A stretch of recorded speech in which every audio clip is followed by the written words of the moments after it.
मी वायपूर येथील शेतकरी रावसाहेब मका पाटील, मुक्काम पोस्ट वायपूर, तालुका शिंदखेडा, जिल्हा धुळे. गुलाबराव खंडागडे साहेब यांच्या प्रेरणेने नानाजी देशमुख संजीवनी तंत्र निवृत्त कृषी अधिकारी गुलाबराव खंडागडे साहेब वेळोवेळी मार्गदर्शन करून त्यांच्या प्रेरणेने आम्ही उन्हाळी मूग केला आहे. उगवणीपूर्व तणनाशक मारून घेतलं पेंड्यामध्ये आली. बघा, कोणताही प्रकारे खुरपण न लावता गहू पेरण्याच्या मशीनी न कोडपणीसुद्धा नाही केलेली आहे. आणि उगवणीपूर्व तणनाशक पेंड्यामध्ये मारून दिलं आणि उगवणीनंतर इमिजित हायपर मारून दिलं. तर एकच नंबर बेस्ट मूग आहे बघा. आणि साधं कीटकनाशक मारून दिलं आहे, साधं कम्प्युटर आणि बुरशीनाशक साप पावडर. आणि त्याच्यामध्ये बेनिफिट असं झालं का मेथी लावलेली आहे मी 8 तासला, तुम्हाला दाखवतोच.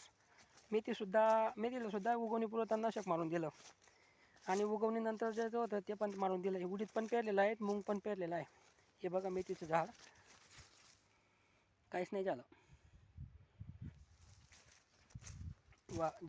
शेत थोडं हलकं आहे आणि तिकडे तोंड्यावर लांगीची पाणी भरायच्या तोंड्यावर तुम्हाला मेथी दाखवतो. वेळोवेळी मार्गदर्शन करतात गुलाबराव खंडागडे साहेब. अगदी व्यवस्थित, मजुरी कमीत कमी लागते, कमीत कमी फवारा लागतो. आणि तणनाशक मारल्यामुळे काही गोष्टींचा फायदा असा होतो की किटाणूसुद्धा अटॅक जास्त करत नाही. ही बघा मेथी दाखवतो.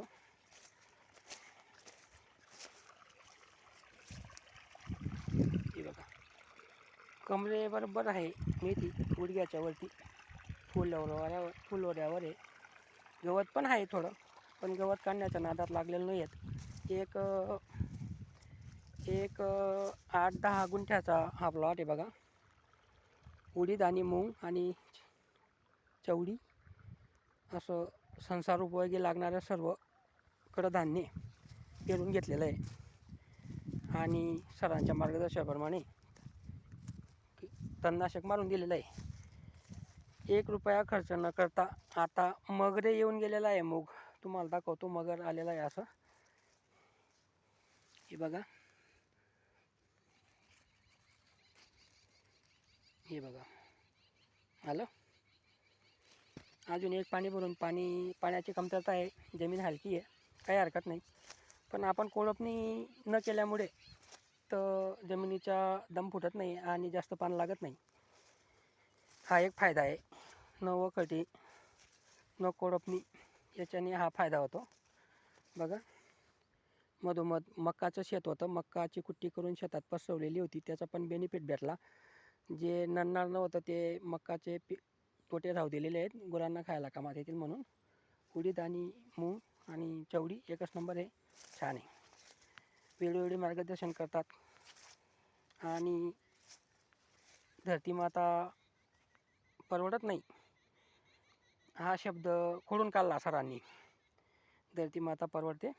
व्यवस्थित करा, मार्गदर्शनाखाली अत्याधुनिक शेती करा, कमीत कमी मजुरी लागली पाहिजे, काही हरकत नाही, परवडते शेती.